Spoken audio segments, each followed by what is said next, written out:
Everything people had issues with from the original Watch Dogs has been addressed here. And the game wastes no time letting you know by immediately giving you the task to buy some clothes after you wake up in a girl's bed hungover and half dressed. And there's a great variety as there are shops all with their own unique gear. Watch Dogs 2 takes place in San Francisco this time, and you play as Marcus Holloway, who joins a group of hacktivists to take down a corrupted security corporation named Bloom. So you set out to expose them. And how do you do this? Of course, by gaining followers and sending out videos with information you acquire as you go through the game. The story sounds silly, but that's because it kind of is. It doesn't have the serious tone the original had. You feel much more like hacker kids doing hacker kid stuff, using your skills for the betterment of the world. And every character here has personality, from your hacker group to the different characters you run into. The villain here has a man bun and does yoga, making you hate him instantly. The entire game screams San Francisco, and it really brings the city to life. People call you names, talk about their diets, you'll see people arguing with each other, taking it back to their no-good ex's car. The world of Watch Dogs 2 is so fun to explore, and thankfully there's a lot to do here. You're rewarded for gaining followers with research points that you can spend in your skill tree to balance your character to your playstyle. And to gain followers, you can go out and take selfies in front of crazy people, monuments, and buildings. You can go out and race karts and boats, do time trials with dirt bikes or a drone, do side quests, or mess with people online. Watch Dogs 2 features seamless multiplayer where you'll randomly run into people in your world that you can team up with or run over for being a jerk when they deny your team up request. And you'll occasionally get the option to go intervene in an ongoing chase with the bounty hunter mode. These moments can create random chaos in the world, and it's a nice addition. Hacking Invasion is back, where you can enter a world or someone can enter yours to steal information, and you have to stay hidden or kill whoever is hacking you. But with the added tools and hacking options this time, makes things even trickier.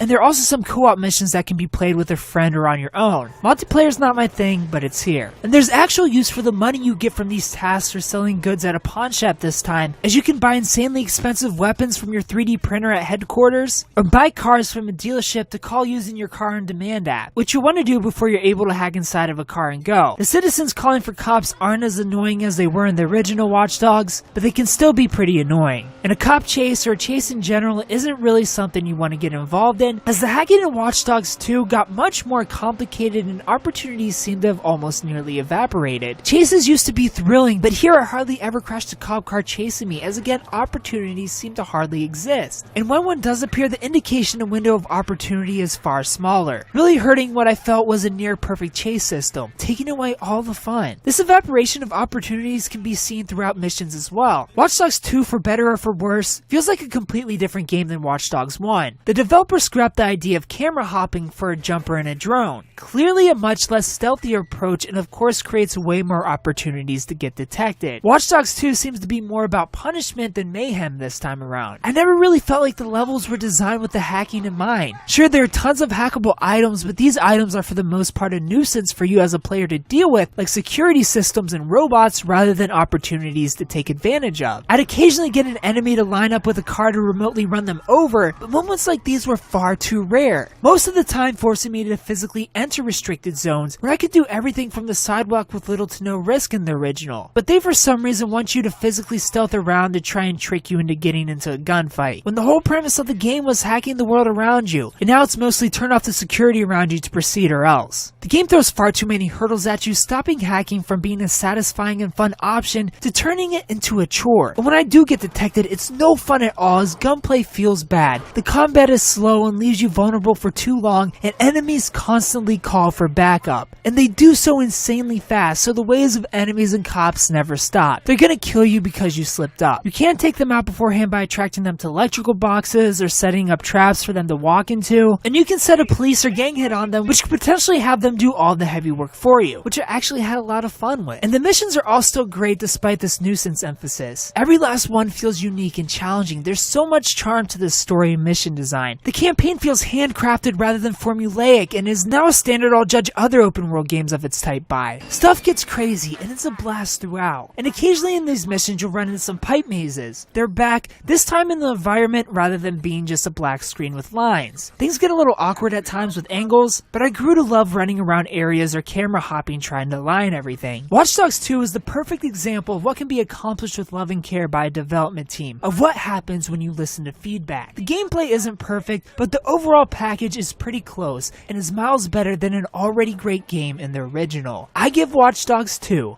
a 9 out of 10. If you play Watch Dogs 2, tell me what you thought about it down in the comment section below. If you haven't played it, tell me if you plan on picking it up. Thumbs up. If you like the video, subscribe if you're new to the channel. And tune in Monday for first impressions, where you find out what game we're playing next.